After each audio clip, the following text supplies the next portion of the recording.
என் நெஞ்சில் குடியிருக்கும்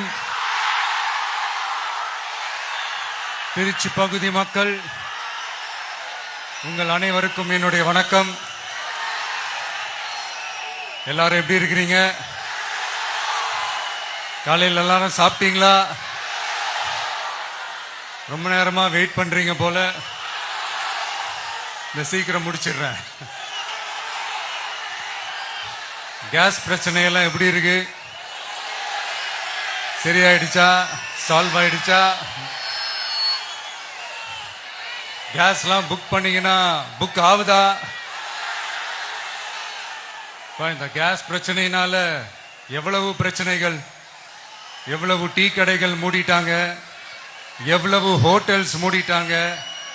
இதனால எவ்வளவு கஷ்டங்கள், எவ்வளவு நஷ்டங்கள்.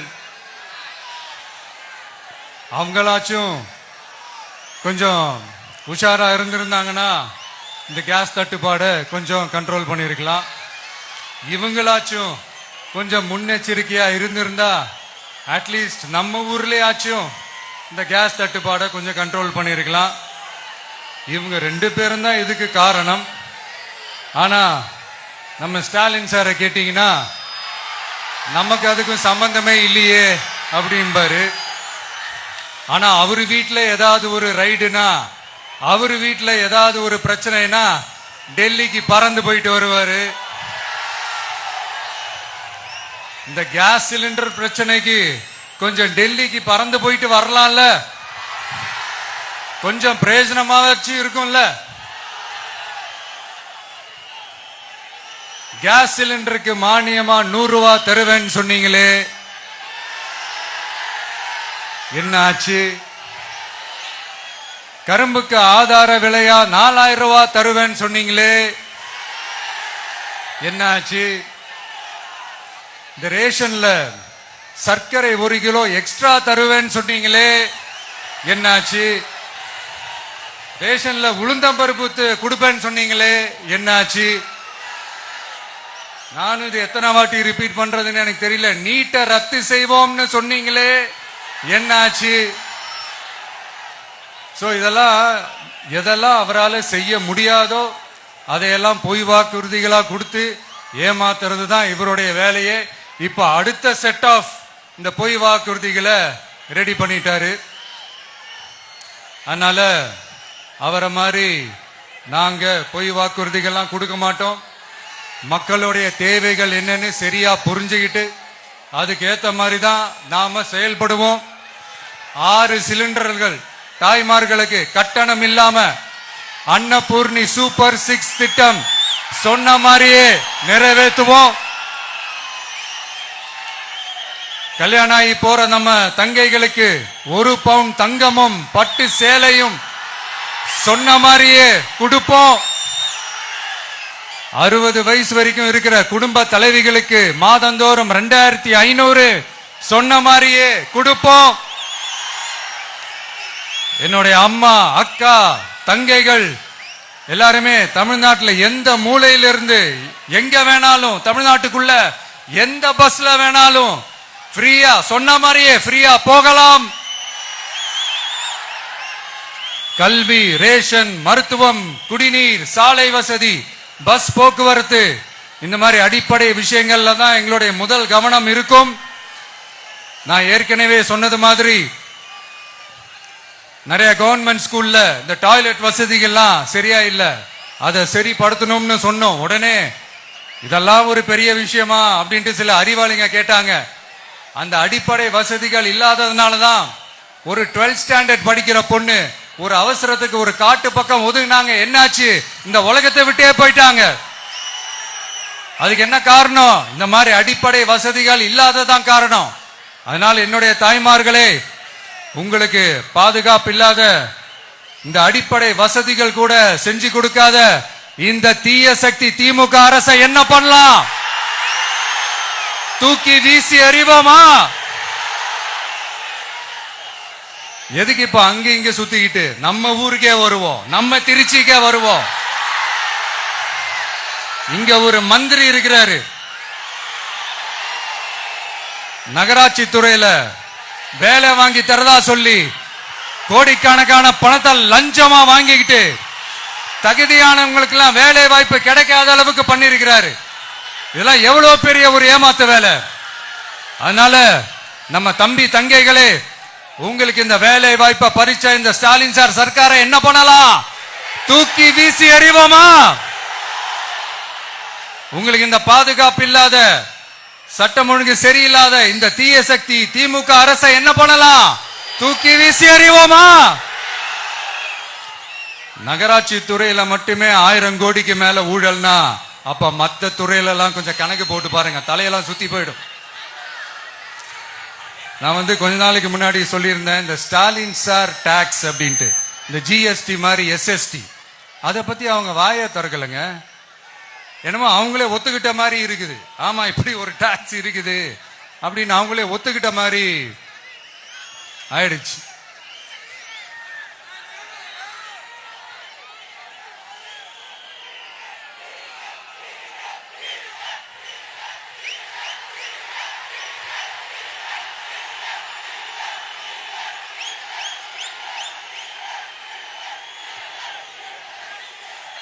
இந்த கல்லூரி பேராசிரியர்கள், கல்லூரி உதவி பேராசிரியர்களுக்கு அந்த போஸ்டிங்க்கு 2000 பேருக்கு மேல அந்த வேலை கொடுப்போம்னு சொன்னாங்க. கடைசியில் எத்தனை பேருக்கு கொடுத்தாங்க தெரியுமா? வெறும் 5 பேருக்கு. 2000 எங்க, 5 எங்க? அதனால இதெல்லாம் வெறும் அறிவிப்புகள் மட்டும்தான். இந்த மாதிரி லட்சக்கணக்கான காலி பணியிடங்களை நிரப்புவோம்னு சொன்னாங்க, அதுவும் என்ன ஆச்சுன்னு தெரியல. இதெல்லாம் வெறும் அறிவிப்புகள் மட்டும்தான். இதனால ஒரு யூஸுமே கிடையாது. யூஸ்லெஸ் கவர்மெண்ட் இது. அது மாதிரி 100% ஒரு நியாயமான ஒரு ஆட்சியை நாம கொடுப்போம்ங்க. 100% நீங்க இந்த விஜய நம்பலாமுங்க. நீங்க நம்புறீங்கன்னு எனக்கு தெரியும். அதனாலதான் என்னுடைய சொந்த பந்தங்களாகிய உங்ககிட்ட எனக்கு அந்த உரிமை இருக்கு. எனக்கு ஒரு வாய்ப்பு கொடுங்க, எனக்கு ஒரு சான்ஸ் கொடுங்கன்னு உங்ககிட்ட கேட்காம வேற யாருக்கிட்ட நான் கேட்பேன்? அதனால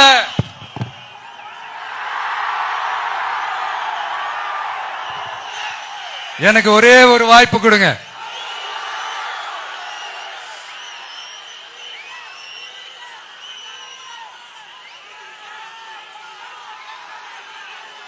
இருந்தாலும் ரொம்ப முக்கியமா ஒன்ன நீங்க ஆழமா மனசுல வச்சுக்கணும்.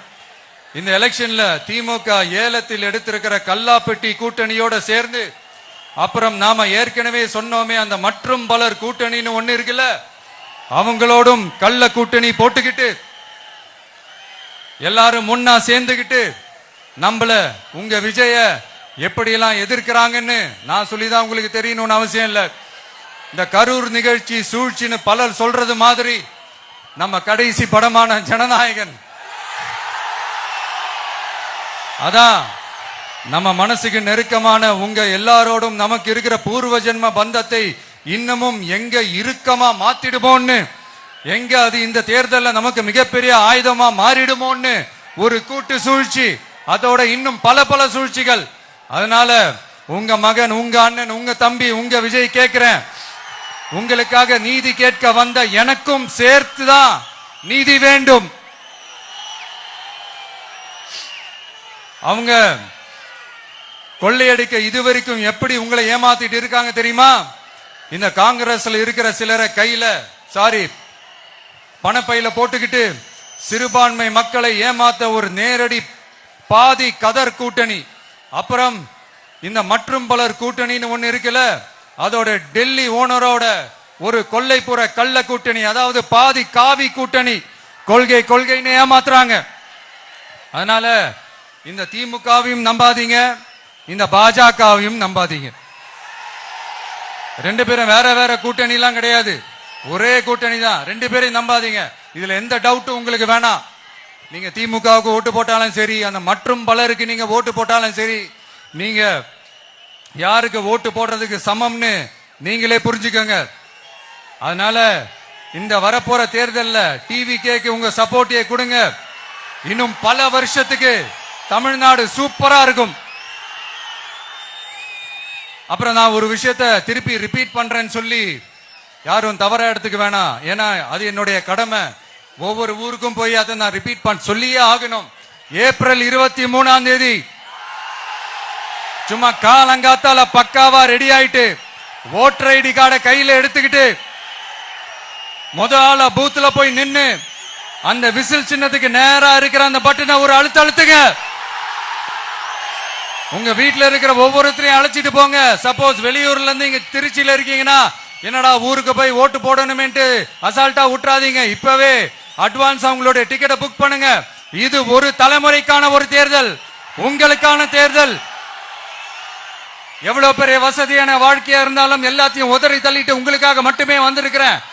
உங்களுக்காக நன்றி கடன் செலுத்துறதுக்காக மட்டுமே வந்திருக்கிறேன். அத்தனை வழிகளையும் தாங்கிக்கிட்டு உங்களுக்காக மட்டுமே வந்திருக்கிறேன். ஒரு நாளும் பொய் சொல்லி உங்களை நான் ஏமாத்த மாட்டேன். இந்த 4 முனை போட்டி 40 முனை போட்டின்னு எத்தனை முனை போட்டின்னு வந்தாலும் இங்க 2 முனை போட்டி மட்டும்தான். ஒன்னு டிவிகே, இன்னொன்னு டிஎம்கே. மக்கள் விரோத ஆட்சி நடத்துற ஸ்டாலின் சார் வேணுமா, மக்களை நேசிக்கிற விஜய் வேணுமா? அவ்வளவுதான் இந்த தேர்தலே. அதனால உங்க விஜய்க்கு, உங்க அண்ணனுக்கு, உங்க தம்பிக்கு, உங்க பிள்ளைக்கு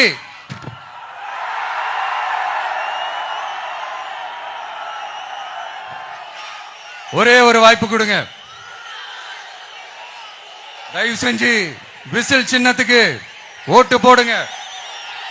இது ஒரு விசில் புரட்சி தேர்தலா இருக்கணும். இங்க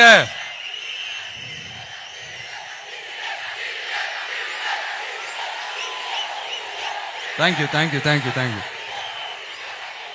இங்க திருச்சி இந்த எல்லா தொகுதியிலும் நம்மளுடைய நண்பர்களை, நம்மளுடைய தோழர்களை வேட்பாளர்களா அன்னைக்கு அறிவிச்சேன், நான் நிப்பாட்டி இருக்கேன். அவங்க வேற, நான் வேறன்னு தயவு செஞ்சு பிரிச்சு பாத்துறாதீங்க. அவங்க எல்லாரையும் வெற்றி பெற செய்யணும்னு உங்க எல்லாரையும் தாழ்மையுடன் நான் கேட்டுக்கிறேன். நான் தன்னந்தனியாளு, நீ ஏளனமா பாரு. கொஞ்சம் நவுந்தனா இங்க 8 கோடி பேரு. மிரல போது ஸ்டேட்டு எங்க விசில் சத்தம் கேட்டு. நல்லவங்க வாழ நீ விசிலு கடி ஓட்ட. கடைசி நம்பிக்கை மக்களை தேடி வருது. அதை இறுக்கி புடிச்சு ஒரு வரலாறு எழுது. உங்க விஜய் நான் வர. விசில் அடிக்க ரெடியா?